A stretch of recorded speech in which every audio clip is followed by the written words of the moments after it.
Hai, nama saya Nur Syafar. Saya dari program studi ilmu keperawatan Universitas Hasanuddin Makassar. Saat ini saya akan mendemonstrasikan teknik pemasangan infus yang bertujuan untuk membuat akses intravena agar memudahkan pemberian cairan dan obat kepada pasien. Setelah saya mengecek status pasien, saya akan memberikan informasi kepada pasien tentang prosedur yang akan dilakukan dan tujuan pemasangannya. Kemudian saya akan mencuci tangan dan mempersiapkan alat-alat yang akan saya gunakan untuk pemasangan infus tersebut. Selamat pagi Pak Adi, saya Nur Syafar, perawat penanggung jawab yang akan merawat Pak Adi pagi ini. Saat ini saya akan melakukan pemasangan infus kepada Pak Adi yang bertujuan untuk memudahkan pemberian cairan dan obat. Sakit ya? Ya, agak sakit karena kami akan menggunakan jarum infus nantinya, tapi saya akan berusaha supaya tidak terlalu sakit pada saat pemasangannya. Oke, Pak Adi, sementara tunggu dulu ya, saya akan menyiapkan alatnya dulu. Selanjutnya, saya akan mencuci tangan, bisa dengan menggunakan air dan sabun, atau bisa dengan menggunakan hand rub. Setelah itu, saya akan mempersiapkan alat dan bahan yang akan digunakan dalam prosedur pemasangan infus nanti.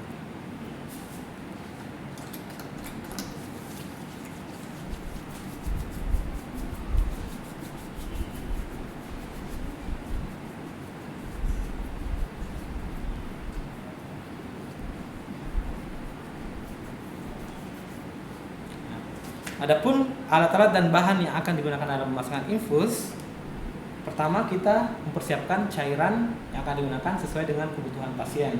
Tapi sebelum itu kita harus memperhatikan tanggal kadaluarsa dan bagaimana cairannya, apakah jernih atau ada perubahan warna pada cairan. Yang kedua, infuset. Jangan lupa juga perhatikan tanggal kadaluarsa dan kebutuhannya, apakah nanti akan dipasang pada orang dewasa ataukah pada anak-anak. Dan berikutnya IV kanula. IV kanula ini kita memilih ukuran sesuai dengan kebutuhan pasien. Kita menyiapkan fiksasi yang akan digunakan,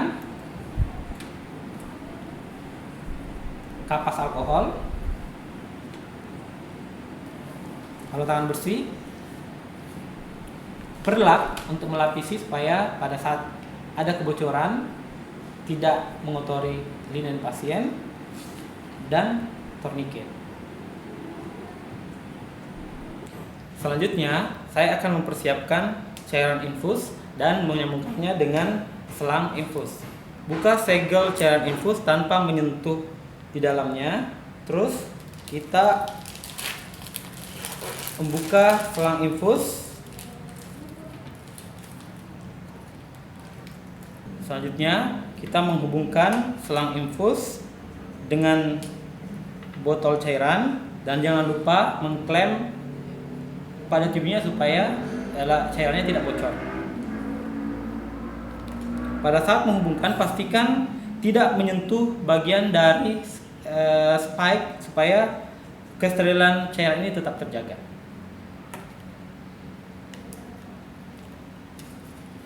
Kemudian saya akan menggantung cairan.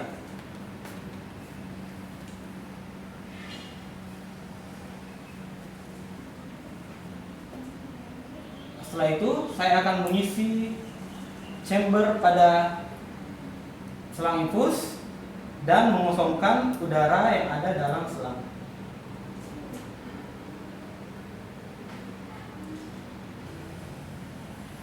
Setelah udara tidak ada lagi dalam selang, kita mengklaim kembali dan mempersiapkan pasien untuk pemasangan infus.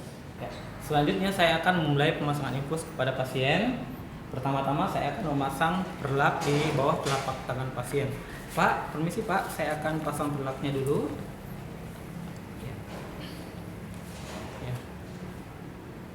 Selanjutnya saya akan memasang tourniquet untuk mengkaji area mana yang akan dilakukan penusukan. Pak, saya jepit dulu ya tangannya dengan alat ini. Pemasangan tourniquet ini dilakukan kurang lebih 10 cm di atas area penusukan. Oke. Pak, tolong tangannya dikepal dan dilepas. Ya.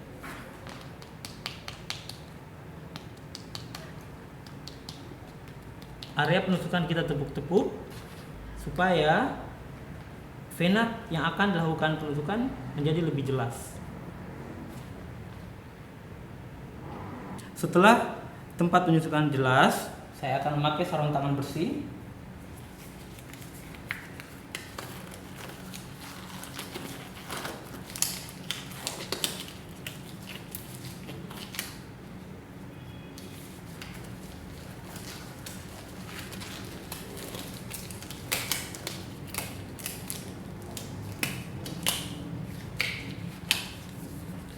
Setelah itu, saya akan melakukan desinfeksi pada area pemasangan. Desinfeksi dilakukan dengan gerakan sirkular dari dalam keluar. Bila area desinfeksi masih perlu lagi diulangi, kita melakukan untuk kedua kali.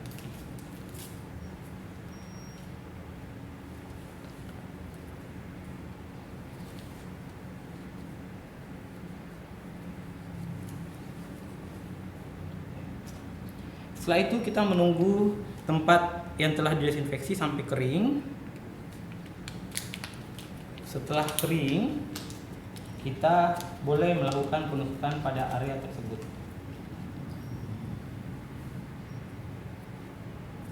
Saya akan mulai melakukan penusukan pada vena yang akan dilakukan pemasangan infus. Pastikan panjang kateter intravena tidak melebihi tidak sampai pada persendian tangan pasien.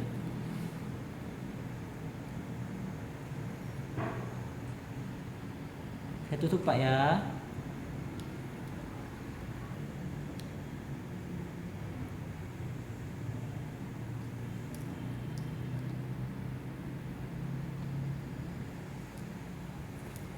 Ya.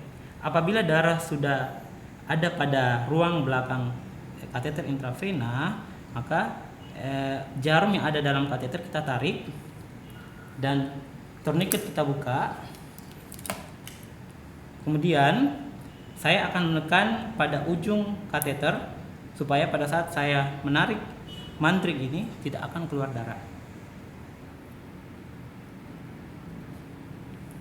Selanjutnya saya akan menghubungkan kateter ini dengan infuset yang telah disambungkan dengan cairan sebelumnya.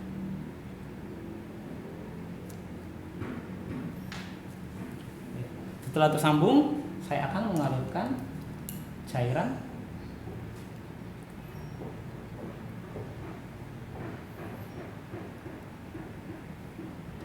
setelah aliran tampak lancar, maka terakhir saya akan melakukan fiksasi pada tempat pemasangan infus ini.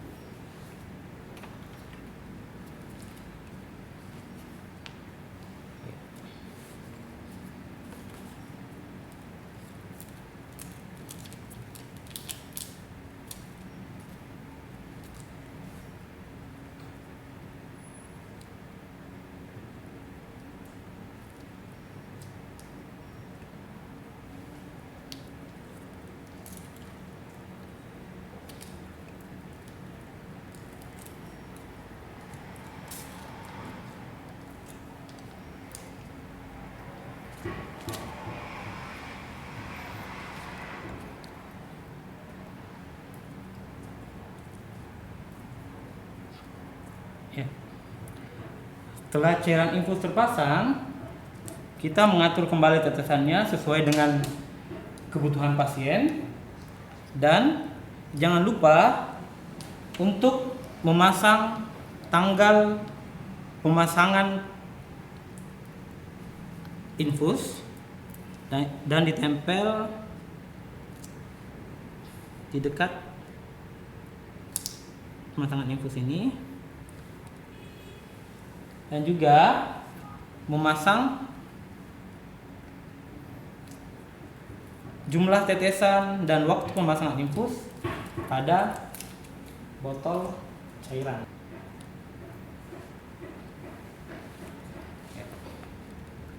Setelah itu kita merapikan alat. Ini Pak ya, saya angkat tangannya Pak.